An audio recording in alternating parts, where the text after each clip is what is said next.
Good evening, ladies and gentlemen. Welcome to the Denta Show. My name is Chrissy. I am not Denta, but hopefully Denta will be joining us very shortly. But as promised, we've got a great show for you. So we just thought we'll get started and let Denta join us very, very shortly. So today it's all about STEM and how a beautiful young lady is rocking that area in STEM and science technology. So yeah, I'm going to go straight in and I'm going to be introducing her. So those people who are already share your posts so everyone can join in this conversation. We love to have a Sunday conversation with you all. So thank you for joining. We got some people on. That's great to see you. Wow. Indeed. Welcome to the world, everybody. Welcome. So, yes, as I said, I'm not Denta, I am Christine, but we're hoping that Denta will be joining us shortly. But we're going to be introducing our guest, who is Diana Wilson. So, she'll be doing a little introduction. So, let me get her on right now. Hello. Good evening, Diana. How are you? I'm blessed. How are you? I'm very well, thank you. Very well, and I'm looking forward to this show. So, let's get into it. Really, please introduce yourself, what you do, and where you based. Actually, Yes, so I'm based in the US, in between Delaware and New York. And who am I? I am the lead servant and founder of Yielding Accomplished African Women, and a product marketing strategist at Google. wow. Okay, and please, I know a woman shouldn't really divulge their age, but this is really important because this is all about young people. So, Yeah. in the age range, where are you at, my dear? I am 25 years old. Wow, Yeah. wow. And making moves already, making moves already. So now I read a bit in your bio and they described you as the female black Mark Zuckerberg. Yes. Tell us a bit more about that. Tell us a bit more about what you do and your interest. More. Yes, absolutely. And so I believe it was 2019. I was honored and I received an email saying that I was selected as one of 5 young Black women who Face to Face Africa deemed as the next top 5 young Black women to be the next Black Mark Zuckerberg, right? And I think it's more about a mentality and an empire instead of just about tech per se. And so I really appreciated it because I felt like it validated all of my interest in building systems, building ecosystems, building places where Right. people can thrive. And if you think about Mark Zuckerberg, like even though he has made so much money, he has created culture and created technology that speaks even when he's not speaking. Instagram, Facebook, WhatsApp, they have infiltrated our lives. And you cannot meet 10 people and not have them utilizing these things for communication and for friendship, for relationship building, for work. There's so much that he has done to lift up the global world in terms of our technology, in terms of everything, and just how we live life. And so I was really honored to have that. And I hope and pray that I will be able to do the same, that I will be able to create products and systems that really infiltrate into people's lives across generations and allow them to live it a little bit better.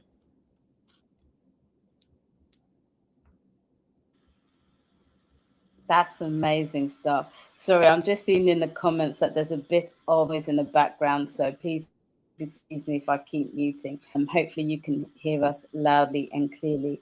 So, Diana, please, this show is about STEM. Please, break it down for people who don't know what it is.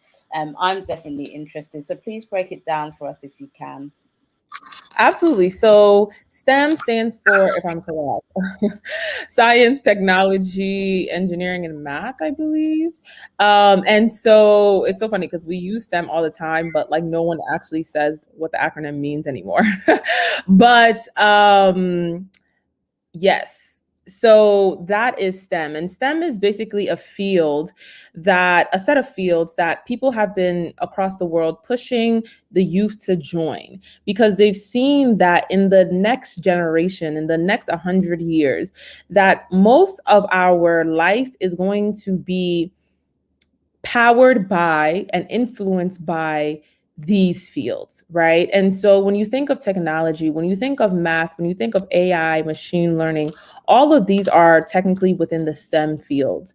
And so this is like a really hot topic in most educational systems, in most parents' minds, because this is really a field that both you can get very wealthy within, but also you can build things that really change the lives of people and that can scale very quickly, right? We're using StreamYard today, right? It's going on YouTube, it's going on Facebook, and it's touching millions of lives. This is the technology that is built and birthed out of STEM. And so STEM is a fields of study that allows people to kind of get the understanding to build products in relation to those fields or research and things of that nature. Okay. I mean, for you've eloquently broken that down. For a person like me, I really struggle with technology. I understand that it's something that's growing, it's adapting, and we really have to grow with the times. But then I always think about our parents who are still also struggling, the older generation that struggle with technology and stuff.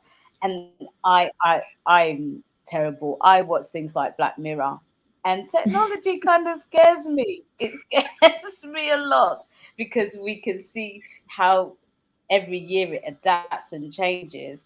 I mean, where do you see technology going? Do you see it growing? More AI coming into play? Absolutely. And that's why I founded Yielding Accomplished African Women, right? It's one of the tenets that we really stand on. We believe that the people who are building the products of the future must look like the people they're building for. And see, the dangerous thing about technology is that it is neutral. It's like money, right? It's like power. They're all neutral. But depending on the people who come and take hold of it is depending on the outcome and the impact it'll have, right? You can use technology to create a mass disease, or you can use technology to create bombs. But then you can also use technology to make surgeries faster, to make delivery easier, to make sure that things like malaria are eradicated, right? And so, what's the difference between making a bomb versus solving malaria and solving for cancer? It's the person who is working on that. It's their intent, it's their hope.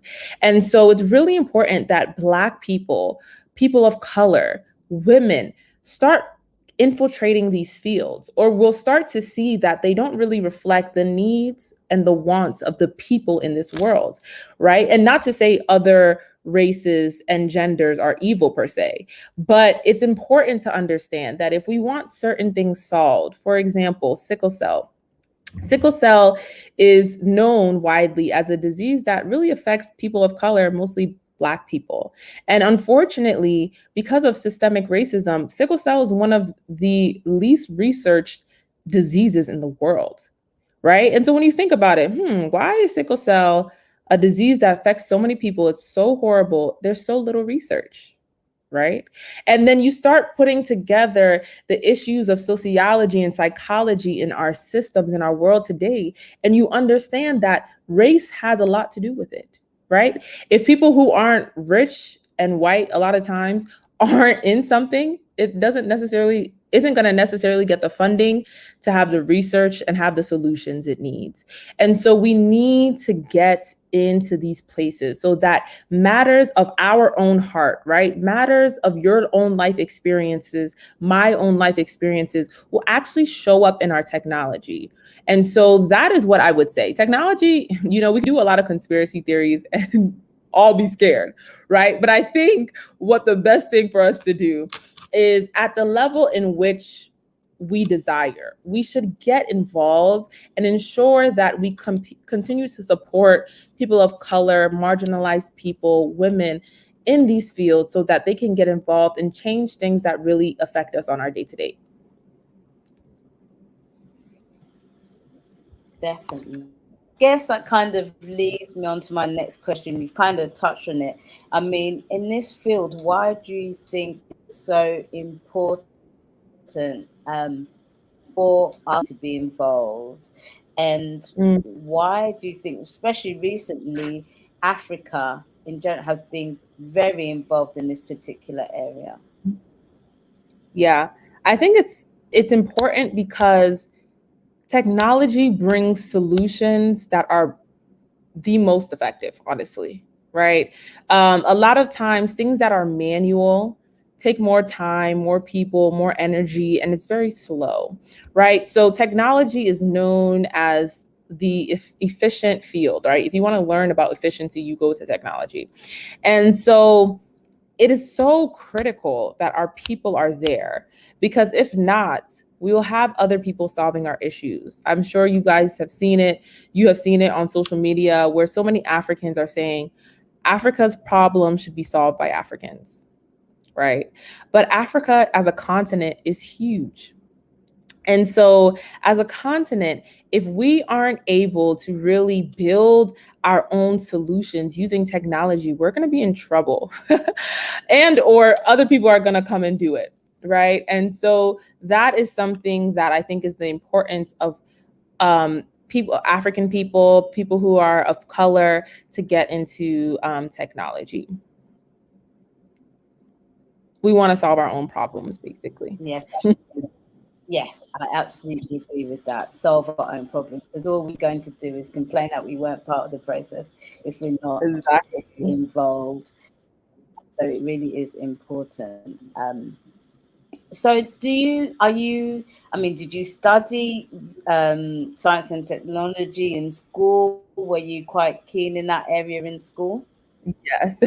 So I'm not a techie, but I'm definitely a math finance person. My dad was a mathematician, so he likes to say that we got it from him, but I'm not sure if it works like that. But I did study finance. I studied finance for the first 2 years of my college career. And then my school, we had an undergraduate business school. So you had to continue within finance within the business school. And that's not something that I really wanted to do at that point. I wanted to really study what I was more interested in, which was sociology and women, gender, sexuality studies. But even with that, I was doing like online courses and I was doing internships at JP Morgan and PricewaterhouseCoopers to really stay abreast with what I love, which was finance, business, math. And so I've been a math person my whole life.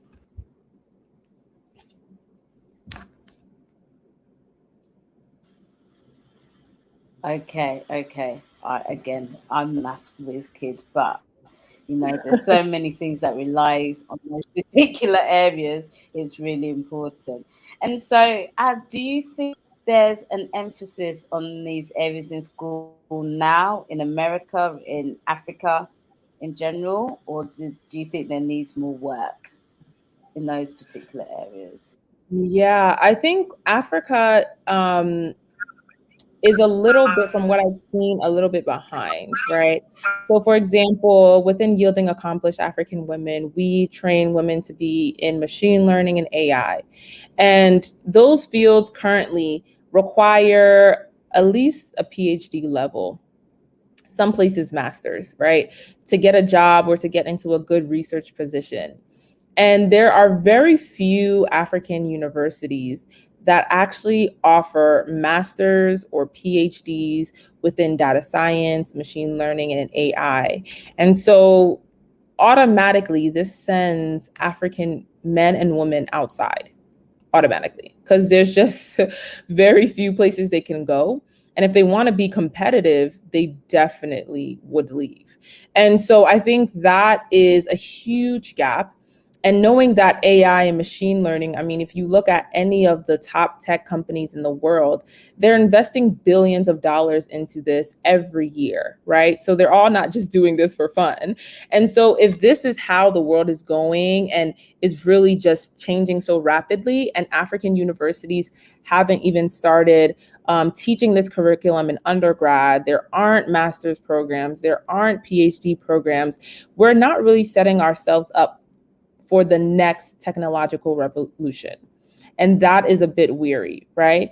Because even if you do train Ghanaians or Nigerians or South Africans and they go to the US or the UK, you're not necessarily bringing them back, right? There's nothing necessarily that necessitates them coming back unless it's on their heart or on their mind, right?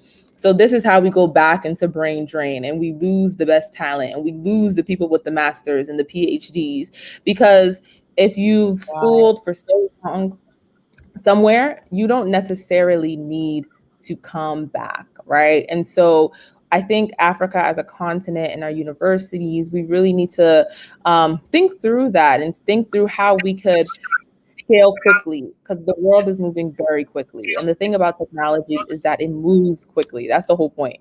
So we don't have too much time, but I think it's something that our leaders and our universities can really start to think about and really start to pull in resources from Africa or outside of Africa to make sure that at least we're starting off with AI and machine learning in undergraduate universities in some capacity. Yeah, that's so. I'm coming back to you. You are amongst many things. So just things that you do currently. Where are you at currently? Where am I at currently? Yeah. So what are you doing? So I see you've written a book recently. So you're an author. Mm-hmm. Yes. So I was a part of the yes. So Women Will Empower Africa. It's a book, a compilation of different African women who are leading in different fields. So they have like health, technology, social impact, all these different things. And we all co-authored this book together.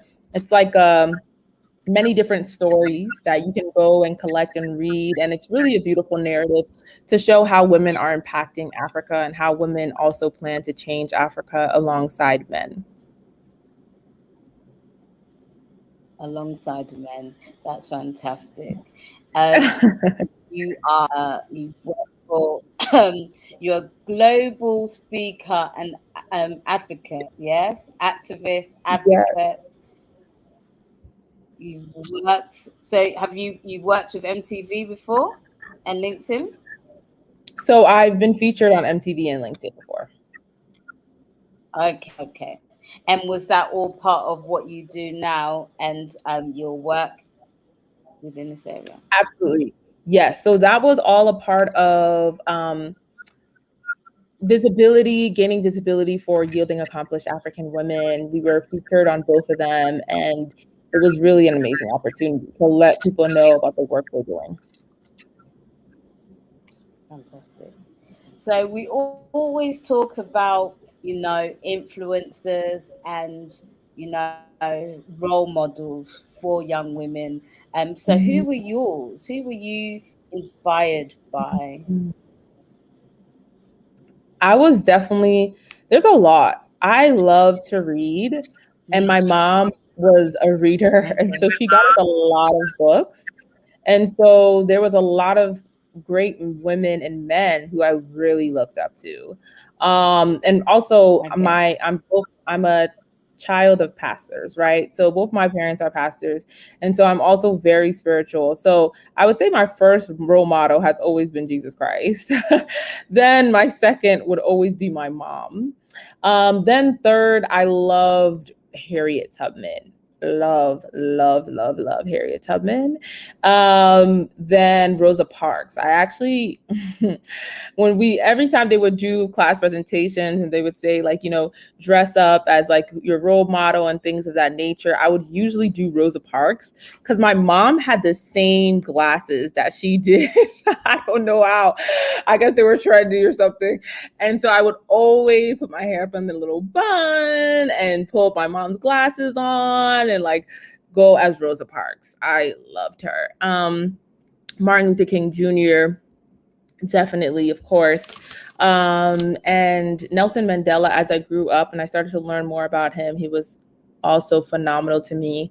Those would be I would say, most of the pivotal people who I was really inspired by. Yeah. Good stuff. Good stuff. So again, you won an award, Ghana's 30 Under 30 Awards, the Scholarship Award, Scholar Award. Tell us more about that. Yes, Denta's actually, I believe she's on the board. So, I think that was the first time I saw or heard of Denta. And I was like, wow, this woman's amazing. But Ghana 30 Under 30 is a phenomenal organization. We call it FOG, Future of Ghana.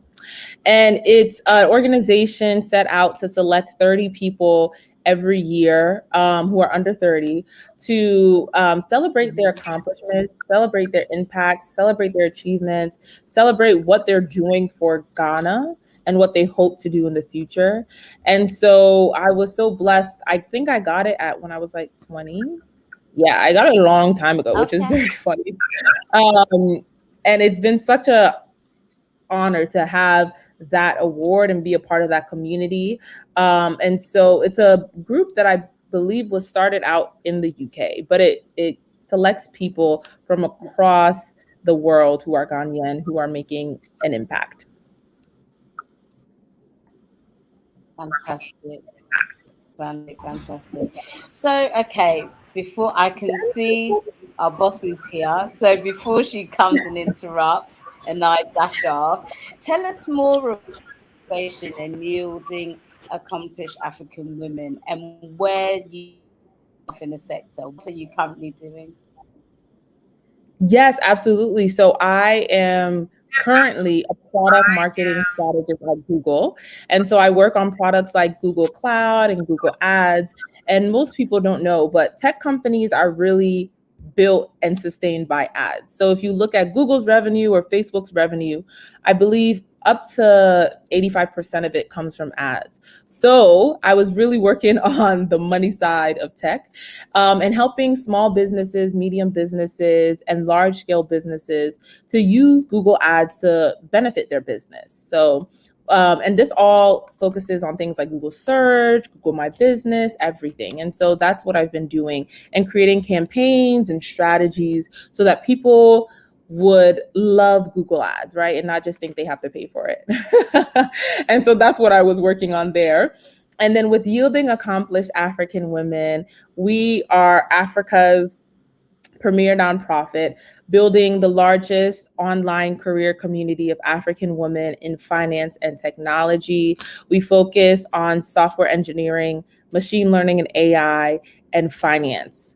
And we are doing this across the continent. Currently, we're in 12 countries in Africa, and we have multiple universities that we support through our professional STEM sorority chapters. And most importantly, we have programs that happen every year, conferences that happen every year, such as the Black Women in Machine Learning Conference, which is the first Black Women in Machine Learning Conference in the world. So that is YAW.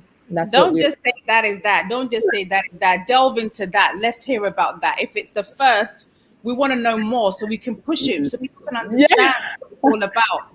Yes, absolutely. Okay, so I love Chrissy's smile. So YAW is named after and in the honor of Yaa Asantewaa. And Yaa Asantewaa, for those who don't know, is a Ghanaian feminist heroine. And she's a woman of power, a woman of purpose, and a woman who leads.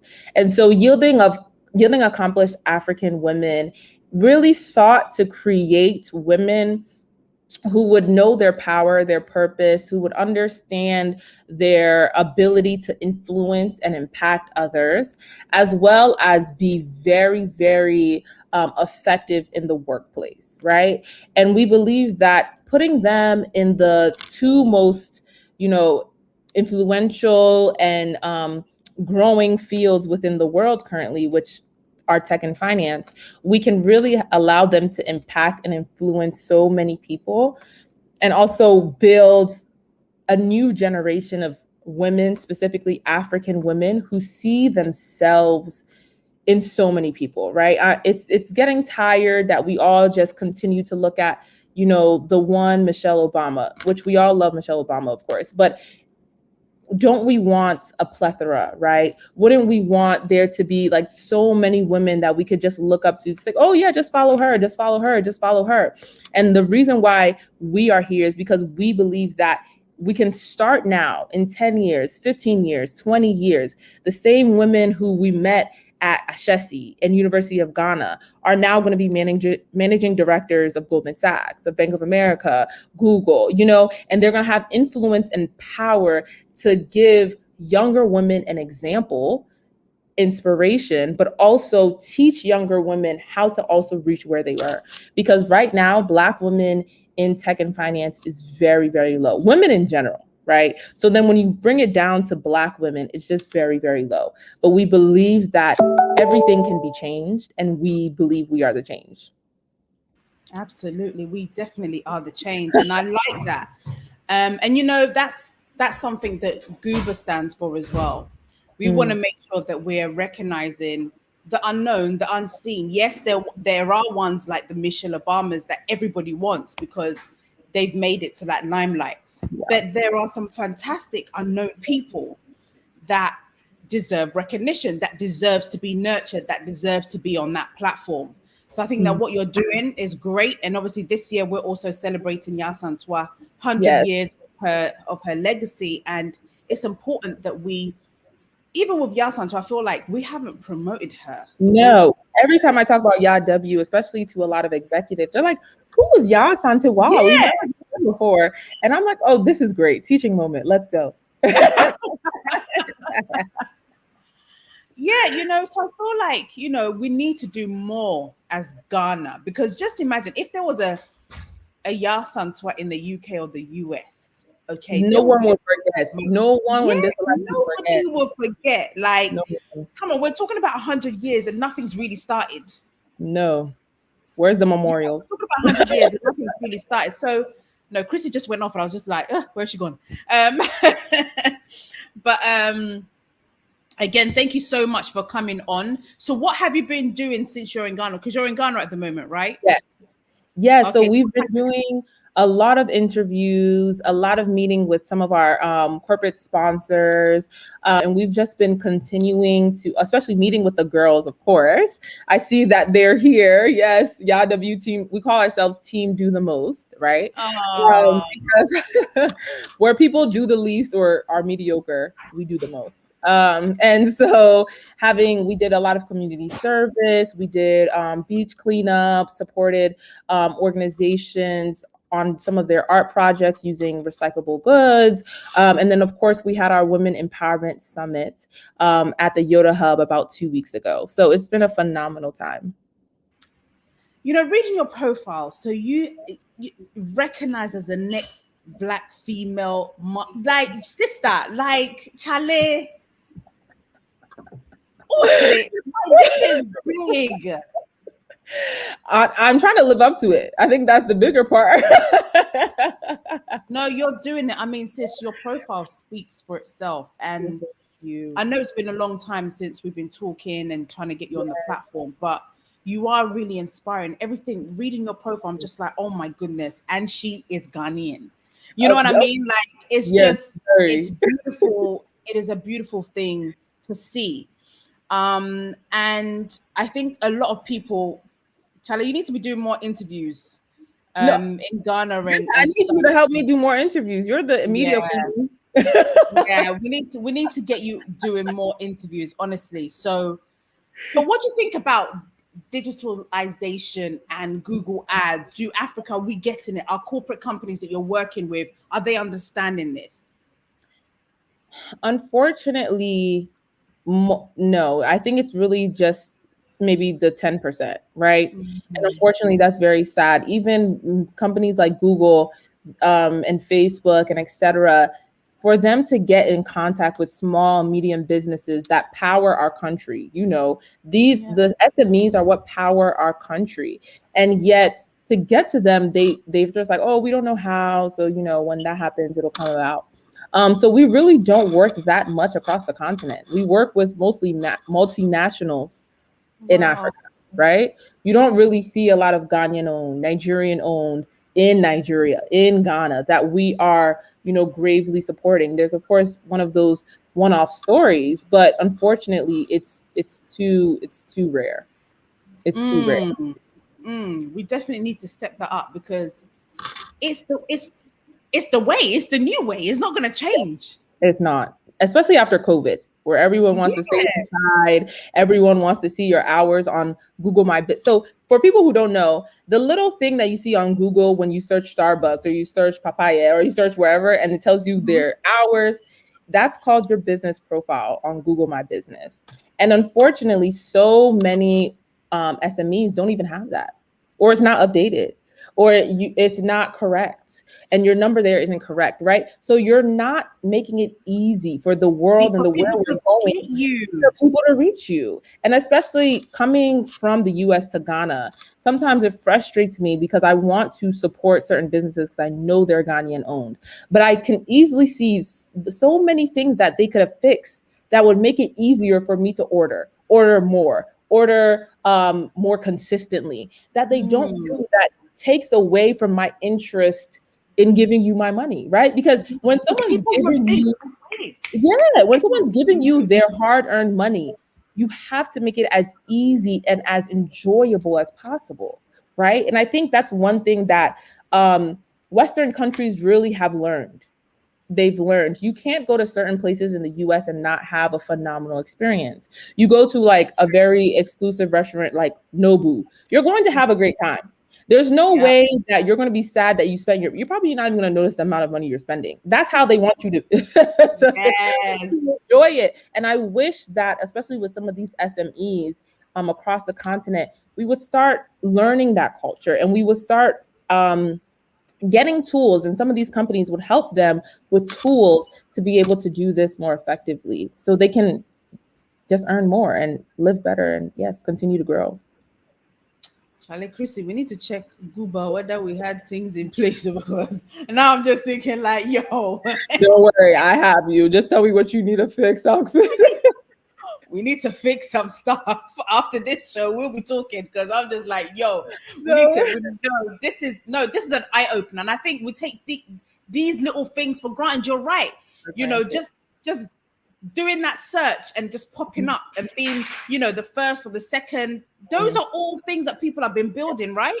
Make sure your SEO is correct. Make sure when they put Google, they can actually, it's your website that comes up, not some Facebook page or some random photo of you. Like, no, they need to go to where they can get the information. So important.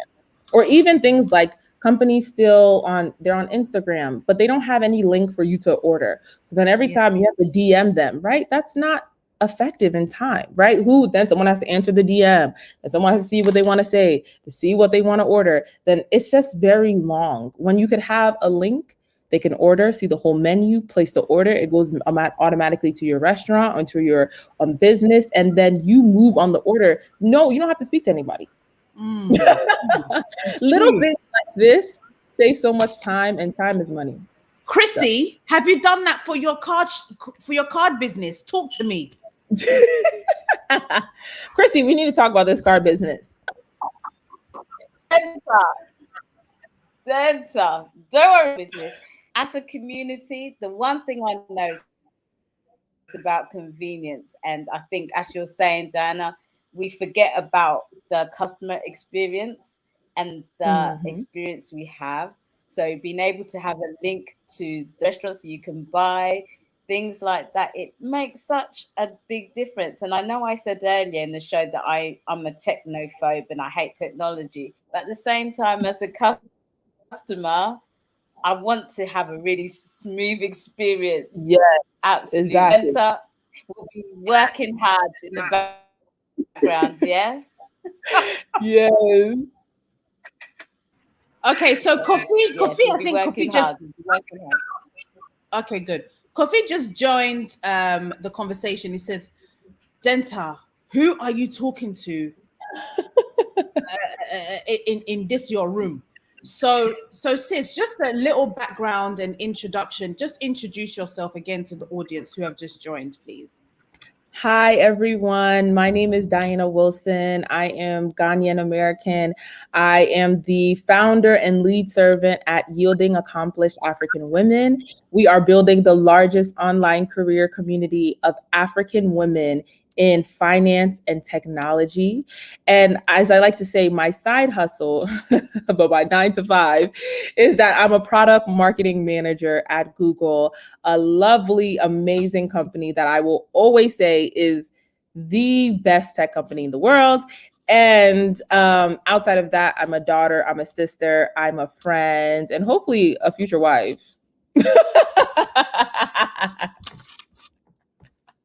100%. Oh yes, 100%. That one. Do you know what? I think, how long are you in Ghana for? Not much longer. I'm leaving this week. Yeah, you need to come back. We probably need to I'm gonna come back though. Yeah, we need to do a conference on this. Like, we're going to be doing a conference anyway. I think we need to have a section on this. Yes. And really delve into it. And and even some of the SMEs that we've worked with Google Expo, we've got a good database of Ghanaians who have businesses that will need this service, that needs your help. So I think that one, if you're not coming back now, we can see how we can connect them to you. So that you can start talking to them and start, doing some consultancy with them and stuff. I think it's something that's really, really needed. Yes, absolutely. Absolutely. Brilliant. Does my audience have any questions? Can I ask you a question? Okay, go ahead.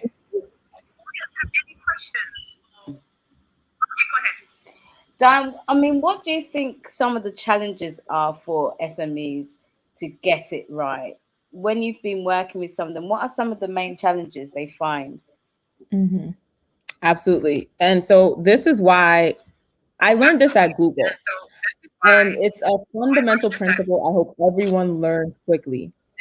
That it's a privilege to sit down and think, right? Time is the most expensive and most valuable commodity any human being has. And what I realized about successful companies is that they have time, they have given their employees time to think and innovate, right? Google, for example, Gmail was actually a 20% project, like we call it. So the person who was creating Gmail was a worker at Google, working on something else, right? Probably working on Google search. But because Google had put in time for them to work on something else that they think would be new and innovative for Google, he created Gmail at Google, right? The Gmail that all of us use was someone's 20% project before.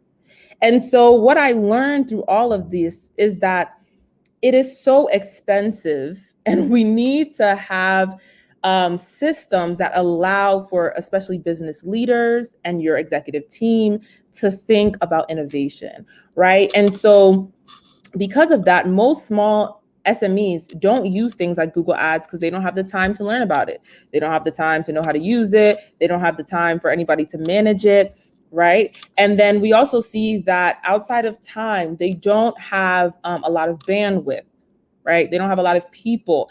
And so most SMEs don't really focus on marketing and branding, which is one of the most important things as a business. Like, you can have the most amazing product. If you do not have correct marketing and branding, it's going to take you very long to see the success you could have saw in a year, right? And so, that is number 2. And then lastly, I would say SMEs, what we saw was that they also didn't understand the benefit of technology, some technologies, right? So some people didn't understand how much would Google Ads help me, or how much would, Facebook ads or whatever ads help me, right? They didn't really understand it. And so that lack of knowledge and understanding was a huge issue as well. Yeah, right there. Some more. Mhm. Just saying here, It's real. Well, yeah, there's a lot of work to do. Guys, if you have any questions, please do let me know so I can ask my lovely sister Diane here. Thank you, Denta, for linking. Thank you. I think that would be great. Some of the YW fellows can come and work with SMEs. Yes, that would be amazing. Yes. Because we're always looking for more opportunities for our women. And we require all of our women to do community service. So this hits both of those angles. So I think this is a perfect idea. Thank you, Pretty Pick. Yeah, definitely. I think more of these conversations need to happen. I'm gonna see how I can plug you to other places to talk more about this thing as well. I don't know whether you've done GH1 already and stuff like that. You need to do more TV to get the word out, because people need to hear it. And we'll see how best we can get you some SMEs to work with. Yes. Yeah. That would be amazing. I would love to do that. Fantastic. And again, apologies for being late. I just literally came from the flight from Kumasi, which wasn't supposed to happen, but I had to go and do something, and then I'm back quickly, had to change. Oh my goodness. Your schedule is amazing. And mother of 4. Chrissy's like, why do you do this? Why, Denta? Why? And I'm like, Chrissy, can you jump in for me quickly? I can't let Diane down, because I'm like, I can't let her down again. I'm just like, it's just, we've changed it so many times. I really wanted to get it done. So again, thank you so much for joining us on the show. If there's any last few words that you like to say, the floor is yours. Absolutely. Well, I would just like to say thank you for everyone for joining. You can learn more about Yielding Accomplished African Women on social medias and through our website at accomplishedafricanwomen.org. We would love if you have a sister, a daughter, a friend, a girlfriend, whatever it is, tell them to join YAW. We select women from undergraduate to 3 years postgraduate, and we help them in their career, we help them in their life, we help them in their leadership.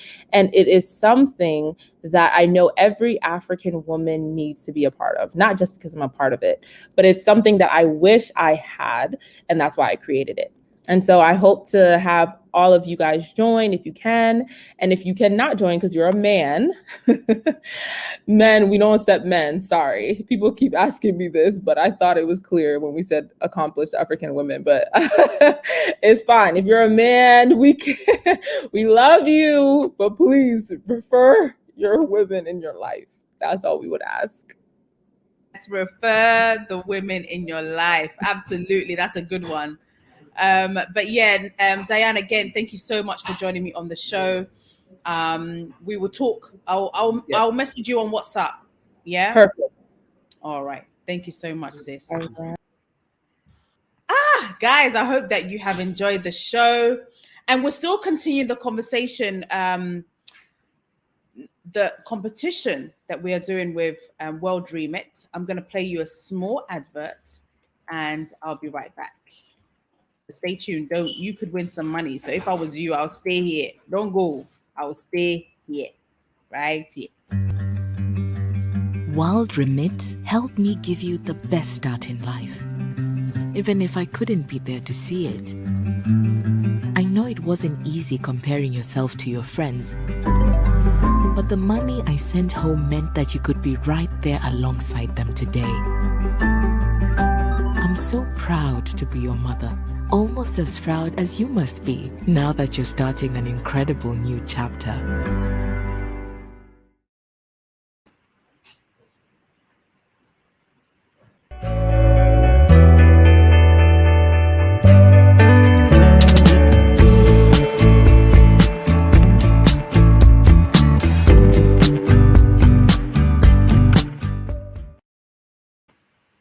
Okay, right. Last week, we're doing the World Remit Back to School campaign contest. I asked the question, you could win £50.